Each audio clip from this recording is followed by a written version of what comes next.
Faleminderit shumë dashur me që vazhdoni me qëndru me emisionin Familja Jonë, me qëndru me temat e me mësafir tanë. Unë e thash që në këtë pjesë do të flasim për mjekësinë emergjente së bashku me doktoreshen Vjolca Haklaj, e cila tash sa vite kontribon në këtë fushë me pacient me raste të ndryshme, me raste të rënda, mjaft sfiduese, por mision goxha i shejtë dhe mbi të gjitha secili kur e kryen një mision të tillë ku nga duart e tyre shpëtohen shumë jetë, ka një gjumë të qetë të rahatshëm. E do të flasim pikërisht për këtë mision të shejtë, edhe për shumë detaje të rëndësishme që duhet i dim edhe ne si qytetarë, të cilët nuk kemi të bëjmë me mjekësinë, por që janë informata shumë të rëndësishme që ti kemi, si themi, vës në vesh për secilin prej neve që përballemi me ndonjë rast emergjent.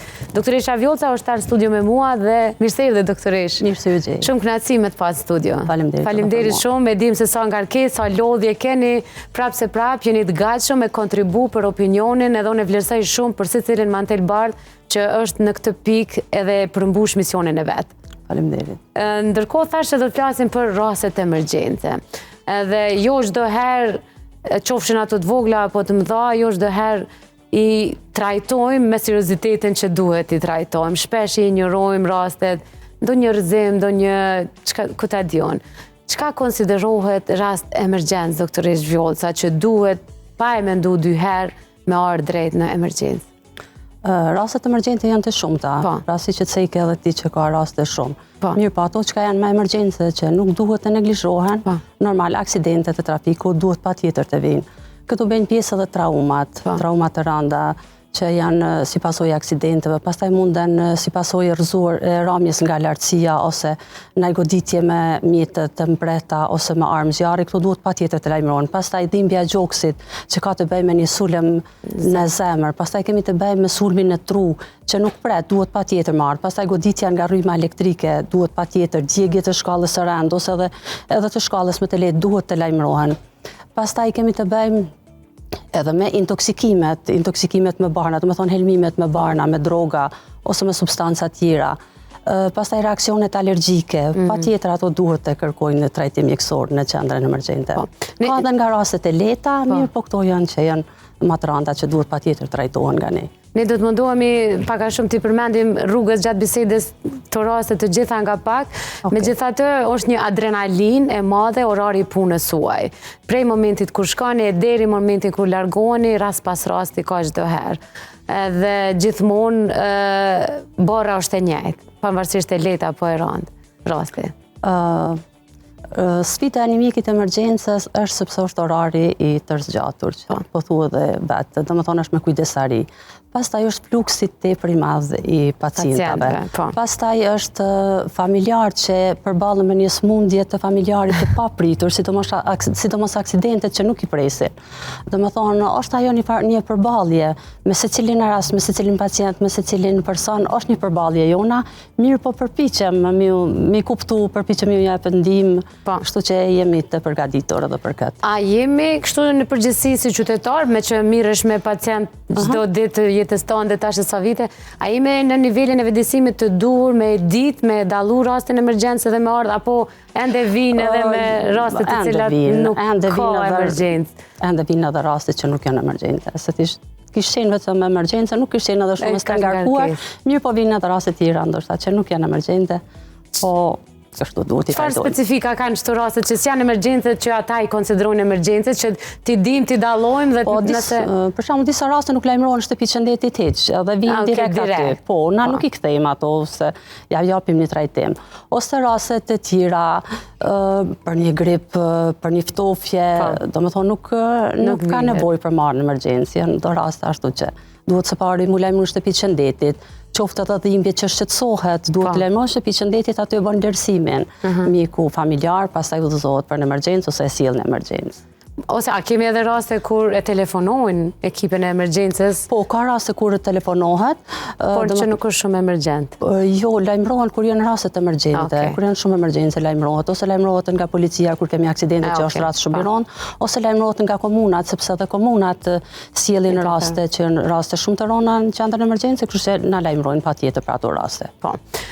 Do doja shumë të ndaleshim te një pikë që është shumë e rëndësishme. Po të konsiderojmë si mësuesen tonë të krejt shikuesve dhe timen po ashtu, sepse bëjmë gabime të pafalme me thonë, sepse nga një gabim i oti mundet një pacient me përfundu me fatalitet në lartë qoftë. Ta po nalimi në raste specifike. Në rast se një fëmijë rrëzohet edhe vjell me njëherë, cili është reagimi i parë që prindrit duhet ta bëjnë? Nëse pacienti rrëzohet dhe dhe më thonë bjen në dyshemi të fort ose në një plak, edhe pacienti vjell me njëherë. Këtë vjellje nuk e lidhi me njëherë që ka dëmtimet e trunit, për arsye se ndodhë që para rrëzumjes ka pi ose ka hanger. Kjo nuk është shumë specifike. Mirë po është edhe natyra ka ra për lartësia, po ka ra për pa marë parasysh që ka ra nga lartësia po ma poshtë, dhe më thonë duhet lajmërohet në qendrën e emergjencës, sepse ajo është fëmijë dhe na e bëjmë vlerësimin. Nëse nuk është lëndim i ranë, na e përcjellim 2 orë, 4 orë dhe nuk ja realizojmë CT-ja, sepse në këtë rast CT-ja është resonanca magnetike është e rekomanduar. Mirë po nëse shohim që pritet për dëmtime, vjellja është e vazhdueshme, pacienti është i përgjumur, atëherë detyrohen për mja bo CT-n, sepse ka rrezatim ajo pak si fëmijë, ja bojmë inqizimin edhe aty tani e diagnostifikojmë a ka lëndime serioze apo nuk ka lëndimja. Kjo është më e mira, me protokoll shkohet direkt në CT-n. Po, nuk e dija është gabim apo jo, por shpesh, po rri edhe pak të fëmijët, kur na rrëzohen fëmijët, ka tendencën me aly pjesën e hematomës me diçka, ose a duhet me qasë sportivitet me marrë çdo rrëzim, a është ma rrezik kur hematoma del jashtë, apo kur hematoma nuk del fare? Jo, edhe nëse varet edhe cila pjesë kokës është e lëndume, sepse temporalja është pak me, sepse ashti vetë është ma i hollë, varet edhe të frontalja dhe pse ashti është ma i fort, mirë po dhe aty ndodhë që mundet me pas lëndime. Jo, familjarit duhet në rënd parë vetëm me leckat e lagta, t'ja vendos dhe asgjë tjetër të mos bëj. Ashtu edhe nëse është edhe naj plagë vogël, edhe në plagë asgjë, do më thonë të sillet më njëherë tek mjeku. Po, cila pjesë është ma e rrezikshme që duhet ta marrim pak me seriozitet? Zakonisht fëmijët binë me pjesën përpara ose anash, nuk binë mas, sepse normal që pjesa mas është edhe e rrezikume. Mirë po ma shumë binë këta në kënej që është temporalja edhe në pjesën frontale. Kështu që kjo ajet më njëherë, se vetë ashti ashtu. Ndodhë që vetëm se familjartë do më thonë stresohen kur e shohin që është një edem, pa jo nuk në tregon që ka të bëj me një lëndim të kokës për mrena. Do më thonë e përcjellim tani ato, ndoshta e përcjellim edhe e shohim. Megjithatë me u lajmëru te mjeku është mirë. Te mjeku po, patjetër. Jo domosdoshmërisht në emergjencë, kur nuk është keq fëmia, por për fëmijë zakonisht vinë në emergjencë. Po, në emergjencë. Atëherë na e bëjmë vlerësimin, a kemi të bëjmë me CT apo jo. E përcjellim. Doktorish Vjollcor, e thash fillim të emisionit që shpesh bëjmë gabime. Cilat janë gabimet që mas shpeshti, me thonë, ju kanë penalizuar dhe juve si mjek që familjarët i kanë bërë rrugës me pacientin? Familjarët. Mbaret edhe të smundjet, mbaret cilat smundje janë. Shamull të aksidentet që nuk ban me i lëviz, ata nështë... Po, të aksidentet nuk ban me i lëviz, normal. Aty duhet me njëherë me thirr urgjencën. Mos me prek familjarët. Urgjenca e ban mobilizimin e pacientit edhe e sjell në emergjencë. Kjo është kryesorja. Pastaj të smundje tjera, për shembull të dhimbje gjoksit, që kemi të bëjmë me infarkt, gjerësitje tepër, dhimbje epigastrike, lodhje të skajshme. Do të thonë kjo nuk ban mu neglizhu, po duhet mu lajmëru te mjeku. Edhe mjeku tani e ban vlerësimin, a ka nevojë me ardh tek ne apo e përcjell në qendrën ku lajmërohet. Këto do më thonë duhet mos me neglizhu. Pastaj kemi të bëjmë edhe me sulmin e tru, edhe ato mos me neglizhu, nëse është një çrregullim i vetdijes, është një mpirje njerëz anë, ka probleme me shikim, probleme me të folur, më njëherë duhet të thirret ekipi i urgjencës dhe të sillet, do më thonë, në emergjencë. Ka të raste shumë ta, ndoshta që nuk po më kujtohen tash edhe me cek. Po, gjatë bisedës kemi mundu me i prej kretë këto ndjeshmërit që i ndodhin çdo ditë shoqënisë tonë, që ju përballeni çdo ditë me neve pastaj. E përmendë pak më herët reaksionet alergjike, që shpesh din me qenë edhe shumë stresuese përveç që të vështira që mund me shku deri në frymëzanie. Si duhet reagoj edhe pacienti në një reakcion alergjik të momentit, po edhe familjarët derisa të vjen emergjenca? Duhet të marrë frymë sa ma shumë, sepse problemi kryesor është ndalja e frymarrjes. Mirë, po nuk ka zgjidhje tjetër, duhet patjetër mu lajmërute në stafin mjekësor. Po disa e pret çatë kohën e kam fjalën. Nuk ka çka bën, s'ka diçka çka bën familjari, absolut. Edhe na ndodh që shumë shpejt vinë. Jo s'ka çka. As kur gjë me pi, as kur gjë. Jo. të intoksikim, të helmimet apo thu. Mundet të ndalim, unë e pata në përgjithësi reakcionet alergjike. Të reakcionet alergjike. Jo, nuk ka diçka. Do më thonë duhet të lajmërohet pa tjetër të mjeku, sepse është një gjendje shumë urgjente. Do më thonë në shkon dhejtë ndalja primarjes, pastaj ndryshime në lëkur, mund të vjen edhe dhejtë edema, do më thonë në krejtë laringut që duhet në disa raste edhe të intubohet, do më thonë të sigurohet oksigjeni, është gjendje shumë e rëndë, sepse vjen deri te shoku anafilaktik. Aty që duhet të veprojmë shpejt, që jepëm adrenalinë dhe terapi, duhet të veprojmë do më thonë pa tjetër. Mbaret për i rasteve. Pastaj reakcionet alergjike po janë të ndryshme, pi barnave të ndryshme shkaktohen, antibiotik po janë ma të shpesht, mirë, po në këtë kohë kemi edhe pi kontrasti. Do më thonë kontrasti kur po kemi me bë angioCT, që po është CT me kontrast, ajo po na shkakton shpesh në këtë kohë. Pastaj janë intoksikimet, do më thonë janë reakcionet alergjike edhe me ushqim. Po, me kikirika, me arra, edhe ato janë si të shpeshta. Mirë po duhet të lajmërohet pa tjetër në emergjencë. Po, përveç që duhet të lajmërohet që është rekomandimi kryesor, nuk ka nëjë specifik që, si me thonë, unë kam një reakcion, po më nxinet fryma, derisa të vini ju me marë, ose derisa të mbinë mu familjar të kjo. Ajo shok, ashtu shok anafilaktik. S'ka kur gjash ka mundesh, jo. Kjo pak që pret, procedurë që pret. Nuk shkon shpejt, nuk avancohet shpejt. Mirë po ka raste që bjen shok alergjik me njerë.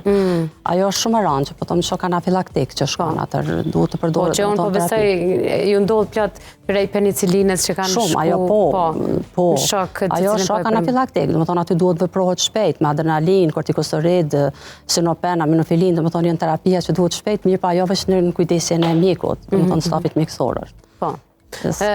është sepse e dim që është përgjegjësi e lartë, por prapë se prapë duhet kemi kujdes në dhënien e ndihmës së parë. Personat të cilët kanë probleme epileptike, të cilat e kanë atë krizën e vet, çfarë është ndihma jonë që mund të japim derisa të vjen ekipa mjekësore? Ndihma e familjarit është me mujt të gjuhën mos me alon, sepse gjuhën e kafshon. Edhe në momentin që e kafshon ose rrotullon gjuhën, do të thonë e ndal frymarrjen. Çajo është e rëndësishme. Për ndryshe diçka tjetër nuk mundet me bë, sepse aty nevojitet më njëherë të japim terapi seduese për me qetësu pacientin. Mirë, po kjo është kryesorja që duhet me menaxhu pak mos me lënë gjuhën për me përbi. Po. Doktoresh, lartë qofshin këtë raste, por fatkeqësisht kemi mjaftueshëm të rinj për arsye të ndryshme, të cilët kanë marrë substanca të ndryshme, madje edhe ato të cilat nuk konsiderohen as të pishme, edhe që përdoren për shërbime krejtësisht tjera jetësore. Dhe familjarit azëm e ka kuptuar, derisa e sjell pacientin.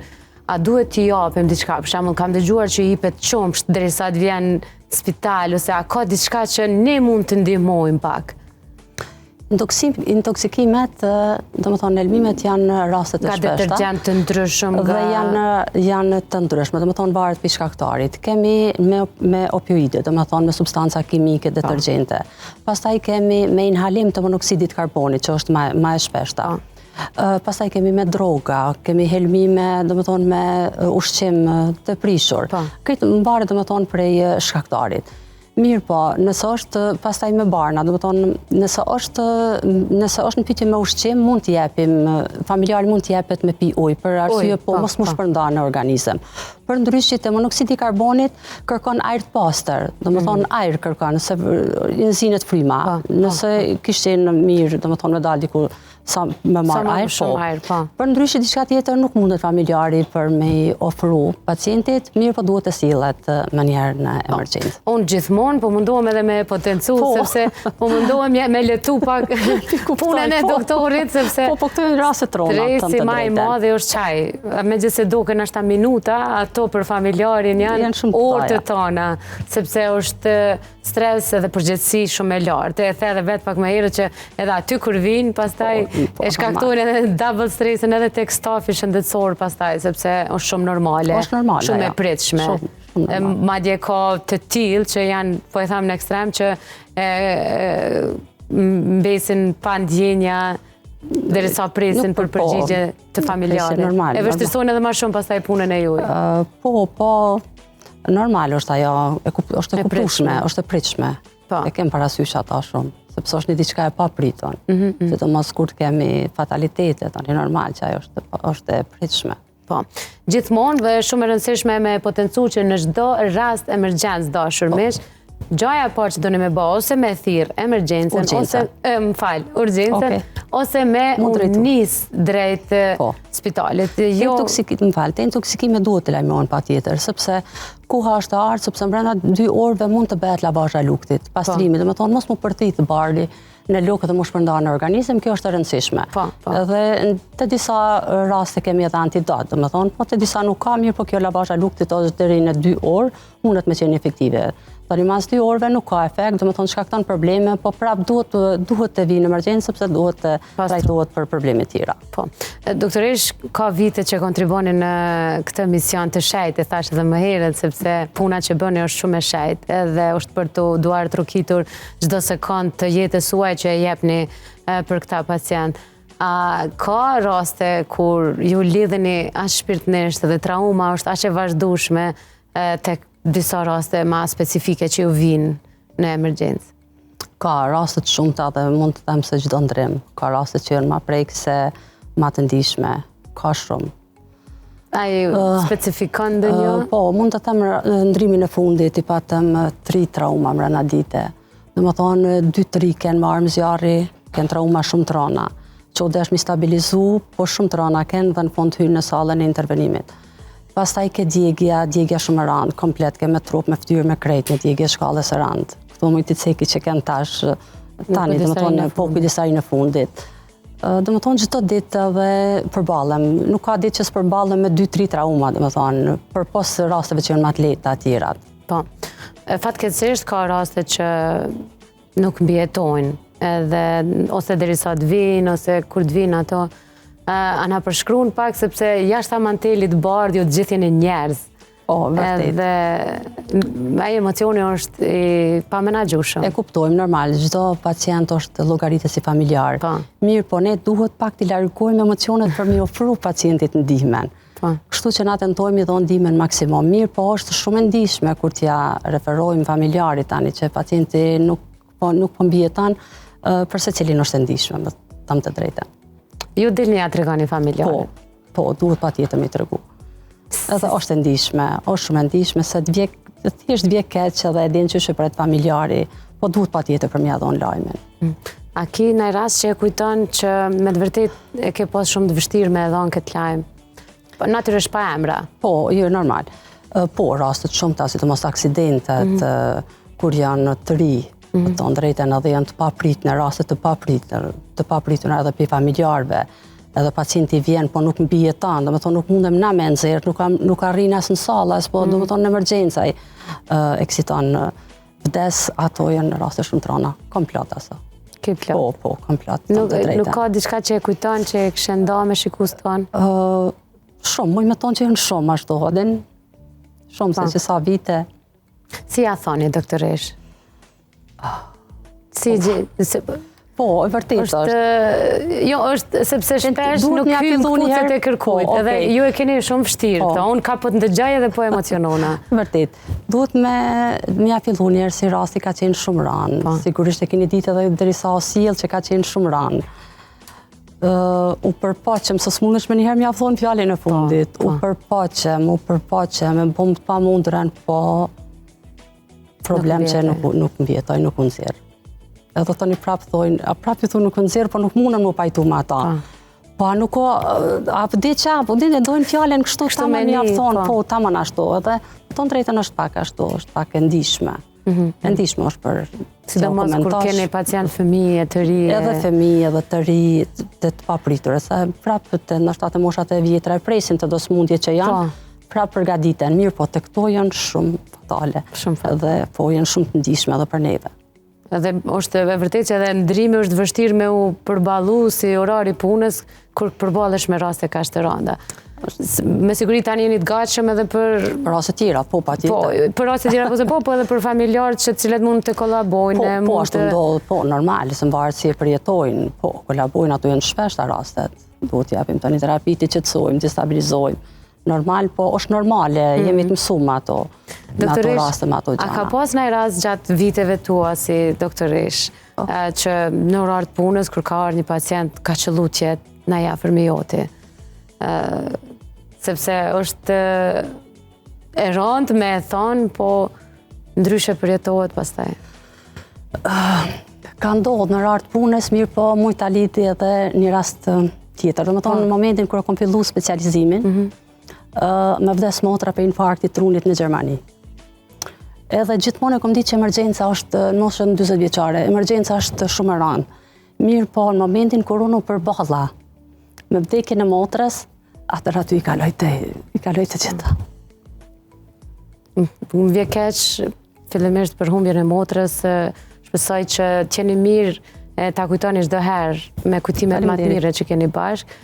Është goxha e rëndë për një doktoresh që çdo ditë në duart e saj kalojnë të reja e të moshuar edhe e din që edhe atje në Gjermani e njëjta ka qenë me motrën tënde. Por kështu shpati. Po mu desh ashtu sepse atëherë më ka bërë shumë atë fort edhe jem përkushtuar shumë atë tepër në emergjencë.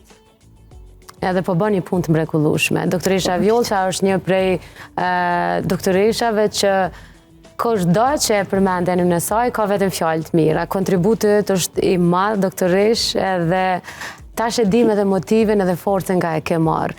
Ndoshta motra nuk është bashkë me juve, por ta ka dhënë kretë këtë forcë, kretë këtë energji edhe ka përmbush me e çu misionin tënd deri në fund.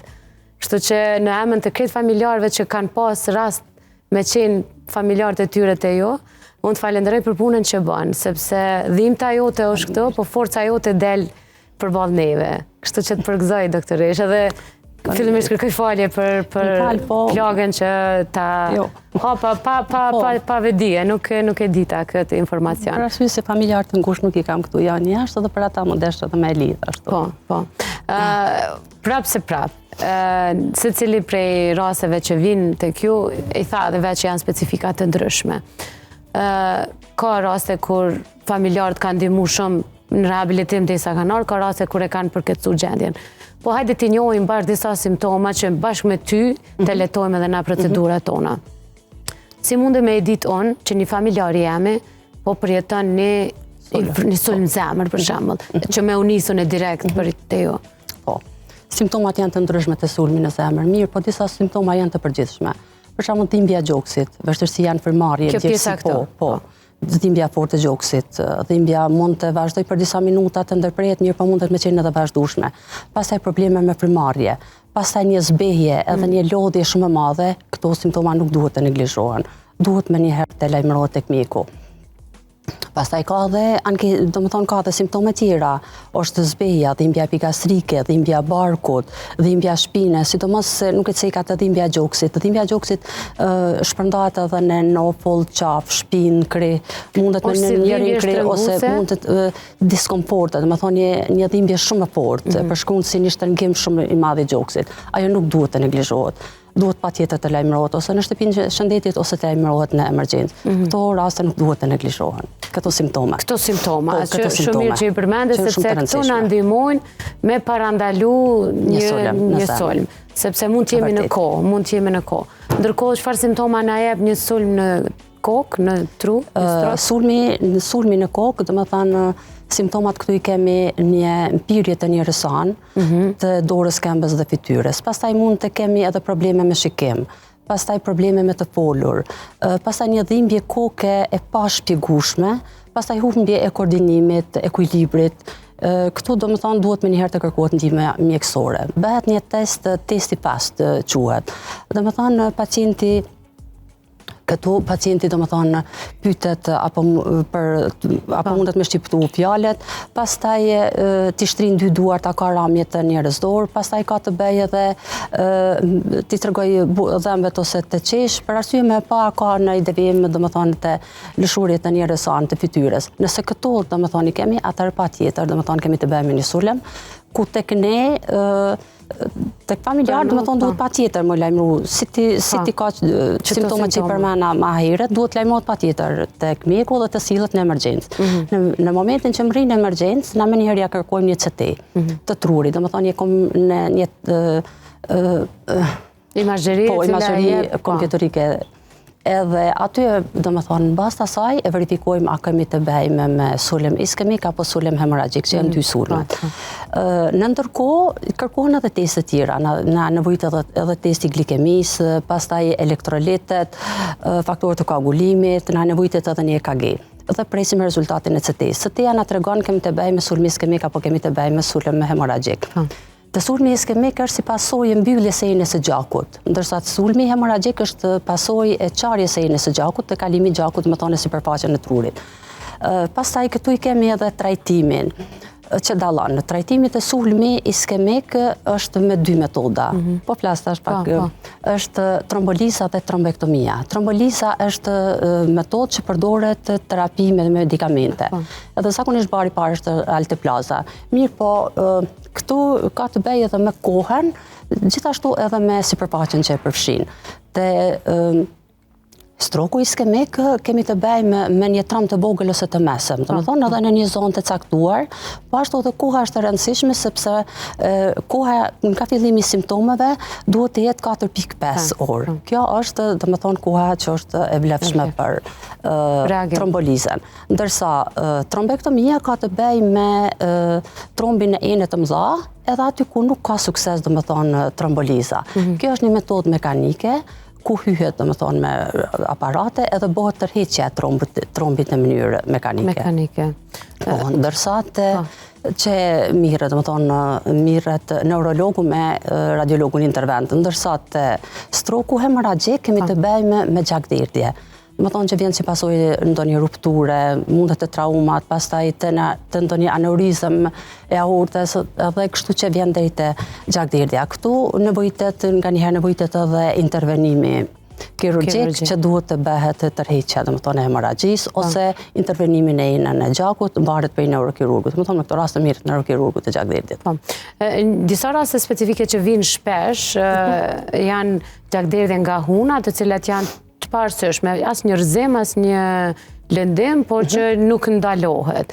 A janë raste që duhet me konsideru emergjente me ardhre? Ato, me thonë drejtën, duhet me konsideru si në shtëpi shëndetit. Atër ata e bojnë vlerësimin, a ka të bëjmë një hipertension, apo ka të bëjmë ndonjë faktor të koagulimit, apo ku është problemi. Më thonë, duhet të lajmërohet fillimisht në shtëpinë e shëndetit. Se nuk është edhe shumë urgjente, emergjente, po më thoj. Ndërkohë, një tjetër grup e shoqërisë që janë me dhimbje të abdomenit e që janë me asocime të ndryshme. Janë duke filluar nga guret në pjesë të ndryshme të abdomenit, zorraqore e të tjera. A janë raste që me dhimbje të tilla të abdomenit mund të vinë tek ju apo? Po, zakonisht kur është dhimbja në anën e djathtë abdomenit, ka probleme me ecje, sa e shkon ashtu, domethënë ka probleme edhe me këmbën e gjatë, ose nganjëherë është edhe dhimbja komplet e barkut, po kemi të bëjmë me apendiks, domethënë me zorrçor. Po edhe gurt në idhës edhe gurt, domethënë e veshke japin probleme sepse japin dhimbje shumë të forta të veshkeve, ndërsa te apendiksi, zorraqor. Po, te zorraqor po, mirë, po te guret në idhës ata japin edhe vjellje. Shumë herë përzihen se vinë si pasojë dhimbje epigastrike, jo kanë probleme me lok, ndërsa kur t'ja bojmë ultrazanin, atë vrehet që ka të bëjë me gurën e idhës. Po. Të paktën këta... Po dhimbja është e madhe dhe nuk muna, normal që nuk muna mi stabilizu, sidomos e veshkeve tepër e madhe, dhimbja. Kështu që duhet patjetër me ardhur, se nuk munden mi qetësu. Po, edhe duhet mos me prit shumë, se sidomos te veshkëve sa më shumë që presin, është ma rrezik pastaj. Aty problemi është terapia, sepse nuk që ndërhyhet më njëherë ndonjë intervenim. Po të pak të njipet medikamente që e lirojnë pjesën... Normal plus pa u bo një ultrazon, nuk mund është me dit njëherë që ka ka. Aty është problemi. Masit kryet ultrazoni, atër japim terapi. Ati shumë herë ndodhe ashtu dhe te idhëse, s'ku ka, pa ju bojo, se do me thonë dojë me dit njëherë kështë. Ose të apendiksi nuk banë, sepse im shefim simptomet nëse japim terapi. Do me thonë i presim e eksamimet tani. Prasaj për juve referohen në klinika tjera pacientet, në rast nevoje. Ka raste kur lëshohen direkt për juve në shpi? Po, ka. Raste pak më të leta që janë? Ka raste më të leta, po. Ka dhe aksidentet leta, po. Ata nuk referohen as një klinik, kryen komplet imazherit, kontrollat, konsultat. Po krejt, na i kryjmë edhe i lirojmë, po fjala për disa atleta. E qartë. Po, në mënyrë që mos bëhen sepse tendencën e kemi me thonë na lëshun, mos nuk na nalen, mos nuk jemi mirë. Më thonë ka raste kur lëshohet pacientet dhe nuk referohet në asnjë klinik. Plus se në ndonjë tension, se nuk mundet mu stabilizuar shtëpi të shëndetit, vjen të natën i stabilizohet, e lirojmë, i qesim terapi dhe lirohet të shtëpia. Pa mjaft raste, kështu që atë një lirojmë edhe na nuk na nevojitet veç konsulta e specialistave tjerë, po më ndaj lamive tjera. Po edhe puna e mirë që bëni i qetëson pacientat edhe tensioni stabilizohet. Unë kam pas momente me familjarët e me qenë edhe me marrë shërbim edhe unë me të vërtetë përgëzoj se cilin prej juve atë, duke filluar prej mjekëve, tek stafi dytësor, tek infermierët, tek të gjithë, bëhet një punë shumë e mirë, edhe një punë shumë e madhe me kapacitetin që është. Sikur të ishte kapaciteti më i madh, edhe puna do të ishte më e madhe. Kështu që aja ona ju i jipet në maksimum. Përpiqem ashtu. Po doktoresha është shumë modeste, vërndrysh. Doktoresh, unë e di që ka pak femna të cilët e zgjedhin specializimin e mjekësisë emergjente. Pse? A është kaq sfiduese, a është e rëndë? Nuk më thonë që është e lehtë emergjenca. Sepse është ngarkesë. Në rënd parë ka raste shumë. Ka raste të rënda. Pastaj je ndrime çdo herë, orari gjatë i punës. Është sfiduese mirë, po kur e do një profesion, edhe normal që e zgjidh. Po, e për fund po du me të pyet, a ka momente kur e kryen kujdestarin edhe nga lodhja, po i ndojnë dy pjesë ditën tënde, ose ndonjëherë e kia ndjesin, ose do të shoqër që ja dolëm edhe na shpëton, ose e kia ndjesin kur të vjen me kajt për humbjen e najonit për pacientëve. Po ka, për gjithave janë ato. Po. Ka edhe të raste që të vjen ndoshta me qajt, se timet shumë, ka edhe që e stër nga kupi lodhjes, ka me nëzisë tani më kry ndrimi, ka raste që kanë kalu mirë, disa raste edhe i e gëzuar, edhe ashtu, po, je shumë i gëzuar edhe që ka kalu mirë, ndonjë rast që ka qenë shumë kritik, ka raste të ndryshme. Po, janë përjetimet të profesionit tuaj, që të cilat po të hidheshin në letër të bardhë, do të lenin gjurmë të mdhaja, doktoresh. Po, vërtet. Unë falenderoj për kohën, fillimisht që ke gjetë më ardhur tek ne, e më shumë për kontributin që jep. Faleminderit edhe për ju. Shumë kënaqësi që të pata. Faleminderit që të. Dashur miq, kemi qenë së bashku me doktoreshën Vjolca Haklaj, specialiste e mjekësisë emergjente. Jemi munduar përmes doktoreshës me marrë disa këshilla se si duhet reagojmë ne në situata të ndryshme kur përballemi me familjarët apo shoqërinë apo kolegët tanë në rast të ndonjë lëndimi apo ndonjë situate jo shumë të mirë shëndetësore të tyre. Sido që të jetë, çdo informacion që keni, çdo njohuri që keni, mundohuni që të jeni korrekt në kohën që shfrytëzoni deri tek dërgimi i pacientit në tek mjeku apo derisa të telefononi emergjencën, urgjencën të vinë tek ju për ta marrë pacientin. Është e shejtë secili sekond që kalon kur ju përballen edhe jeni afër një pacienti. Ndërkohë prej këtij momenti, prej kësaj bisede do të shkojmë në diçka krejtësisht tjetër, së bashku me nutricionistën dhe dietologën Albulina Shabani Lazi, do të flasim për një ëmbëlsirë të shëndetshme, të shpejtë edhe të shishme të cilën mund ta përgatisim edhe gjatë iftareve tona me që jemi në ditët e fundit të Ramazanit, por pse jo ta kemi edhe në ditën e Bajramit.